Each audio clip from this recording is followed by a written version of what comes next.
Case of McCutcheon and David MacBrayne Ltd, 1964, and the incorporation of contractual terms and conditions. In addition to expression and implication, the courts have held that terms and conditions can be incorporated into contracts in three ways. Signature. Where one party signs a contractual document, their signature is taken to mean that they have read and agreed to be bound by all the terms contained within the document they have signed.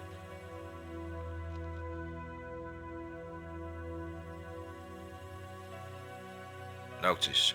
Where one party gives the other party reasonable notice of the terms and conditions at the time of making the contract, or reasonable notice of where they can be found, as in ticket cases, the terms will often be held to be incorporated into the contract. Incorporation for a previous course of dealings. Where both parties to the contract can be said to be aware of the content of the terms and conditions due to having done business on these terms and conditions a number of times before. McCutcheon and David MacBrayne. On the 8th of October 1960, Mr. McSporran drove a Ford Popular belonging to Mr. McCutcheon to the office of David MacBrayne's Ferries in Port Ascaic on the Isle of Islay. He had done this at the request of Mr. McCutcheon, who wanted to transport his car by sea to the mainland of Scotland. Customers of David MacBrayne's Ferries were supposed to sign a risk note during the formation of their contract with the company for the carriage of goods. Clause 11 of the risk note excluded liability for damage to customers' goods, even where it was a result of the negligence of David MacBrayne's. Mr. McSporran did not sign the risk note on that day. Were the parties acting at cross purposes? Owing to the negligence of MacBrayne's, the ship carrying the car crashed into a rock and sank in West Loch Tarbert. Mr. McCutcheon's car was damaged beyond repair. In the House of Lords, MacBrayne's argued that the exclusion clause had been incorporated due to the number of times they had contracted with the appellants on the same or similar terms and conditions on previous occasions in the past. Would the ferry company's insistence that there had been a contract that had arisen out of a previous course of dealings be just a bridge too far?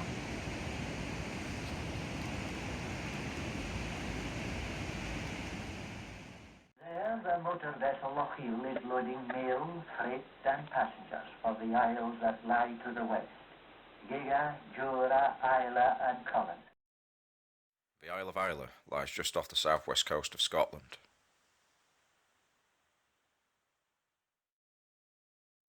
This is where I am today.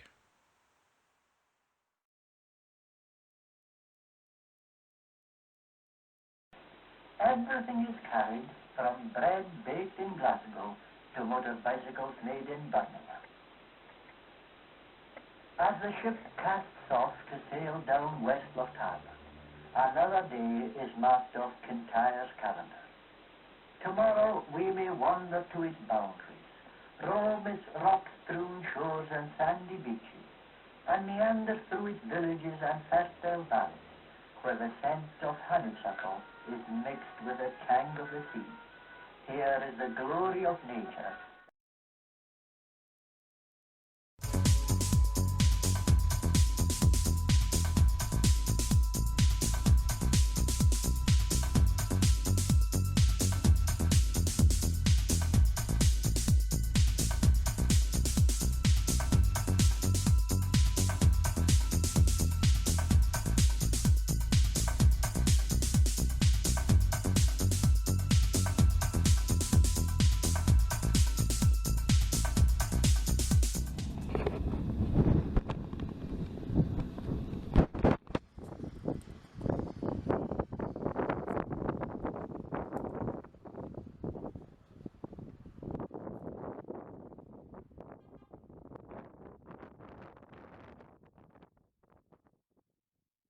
Actually found the memorial to the ship, the Lochiel, which was what Mr. McCutcheon's car was sailing on when it actually sank. It's here in Port Ellen. I must say it's a little bit better than the memorial for the Paisley Snail. A bit more elaborate, shall we say.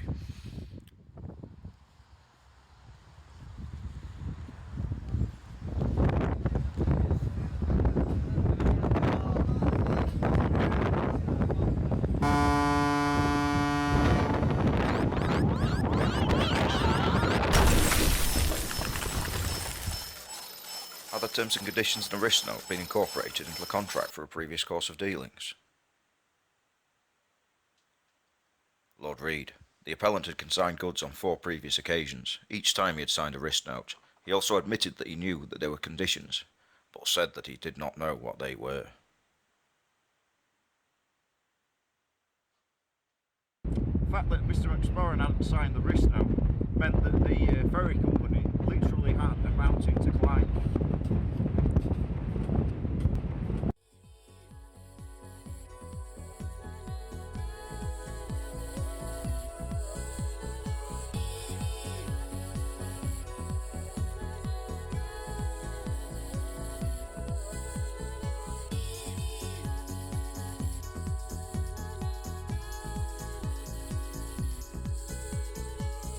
Following the same road that Mr. MacBrayne would have driven along on that fateful day in 1960.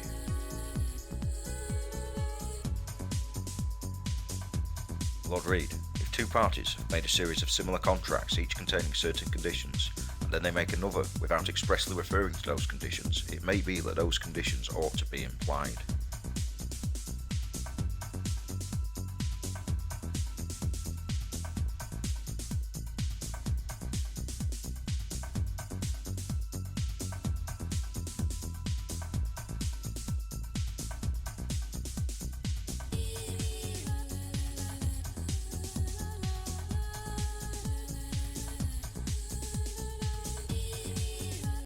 Where a person in the Isle of Islay wishes to send goods to the mainland, he goes into the office of MacBrayne's, the respondents, in Port Ascake. There he is presented with a document headed Conditions, containing 3,000 or 4,000 words of small print, divided into 27 paragraphs. Beneath them there is a space, the sender's signature.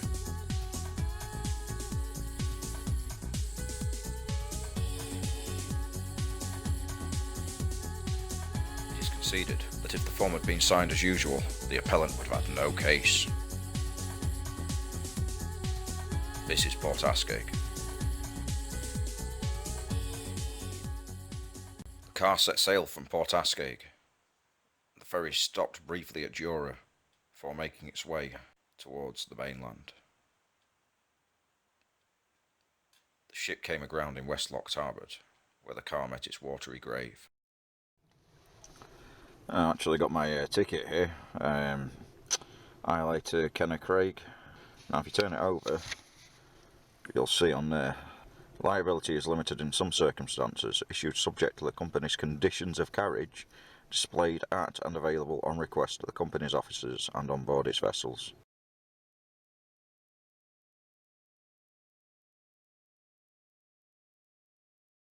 In the case of McCutcheon and David MacBrayne, MacBrayne stated that they had put 3 copies of the terms and conditions aboard the vessel Lochiel and 4 copies on Port Ascake Pier. In addition to arguing that the terms had been incorporated through the previous course of dealings with the defendant and his representative, they argued that, by distributing the terms and conditions in this way, they had given sufficient notice of them which incorporated them into the contract. This would mean that their exclusion clause was part of the contract, and thus that Mr. McCutcheon could not sue them for the negligent damage to his car. Grey conditions of carriage on Port Ascake Pier in 2016.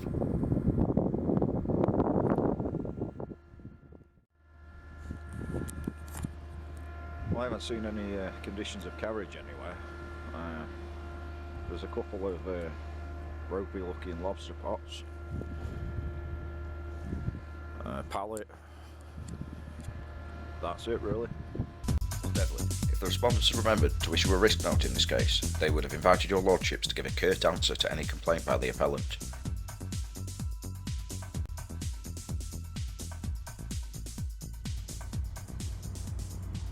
Now the boot is on the other foot.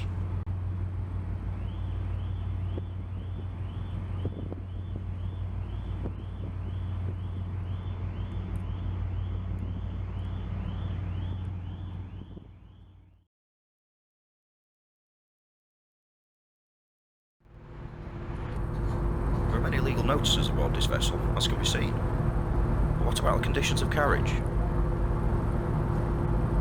Here they are. But wait.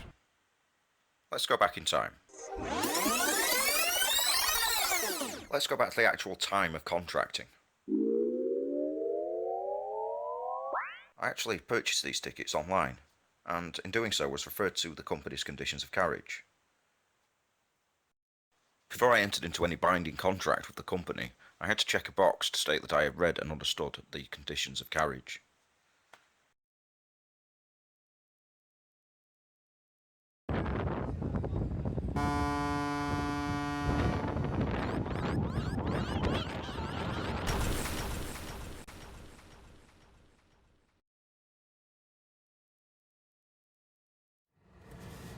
Actually made it back to land safely by the looks of things. Nothing much of incident really happened, everything went smoothly, had a really nice cup of coffee up there, read my book for a bit. Mr. McCutcheon won his case. The exclusion clause was held not to have been incorporated, and MacBraynes were liable for the damage to the car. Lord Pearce, according to Mr. McSporran, there had been no consistent course of dealing. Sometimes he was asked to sign, and sometimes not, and moreover, he did not know what the conditions were. This time he was offered an oral contract without any reference to conditions, and he accepted the offer in good faith. Lord Devlin. People shipping calves, Mr. McCutcheon said, he was dealing with an occasion when he had shipped 36 calves, had not much time to give to the reading. It would, he thought, take half a day to read and understand the conditions, and then he would miss the boat. In another part of his evidence, he went so far as to say that if anybody took time to read the document, MacBrayne's office would be packed out the door. Mr. McSporran evidently thought the whole matter rather academic because, as he pointed out, there was no other way to send a car. On a point regarding the development of the law in this area, the obitdictor of Lord Devlin has proven to be prophetic. What is sauce for the goose is sauce for the gander. It will remain unpalatable sauce for both animals until the legislature, if the courts cannot do it, intervenes to secure that when contracts are made in circumstances in which there is no scope for renegotiation of the terms, they are made upon terms that are clear, fair and reasonable, and settled independently as such.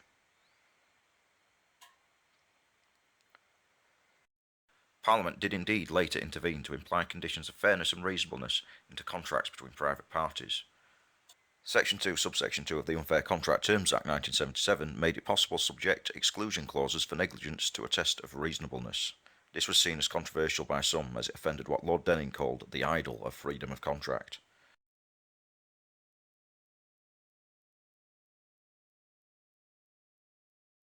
If the court's decision had gone the other way, Mr. McSporran and Mr. McCutcheon might very well have felt that they had both been sold down the river.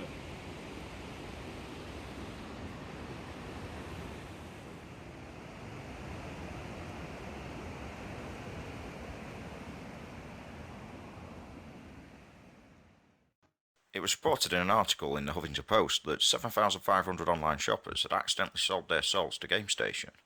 GameStation, as an April Fool's Day joke, had inserted the following term into their terms and conditions, which people then accepted by clicking a checkbox, similarly to when I purchased the ferry tickets. The clause read, "By placing an order via this website on the first day of the fourth month of the year 2010 Anno Domini, you agree to grant us a non-transferable option to claim, for now and forevermore, your immortal soul. Should we wish to exercise this option, you agree to surrender your immortal soul and any claim you may have on it within 5 working days of receiving written notification from GameStation.co.uk or one of its duly authorised minions." Thankfully, this term would be more than likely to be found unfair by the courts under Section 62, subsection 2 of the Consumer Rights Act 2015 and Regulation 5, subsection 1 of the Unfair Terms in Consumer Contracts Regulations 1999. It is unknown what happened to Mr. McCutcheon's car. The Lochiel was salvaged and eventually saw out the rest of her life as a floating pub in Bristol.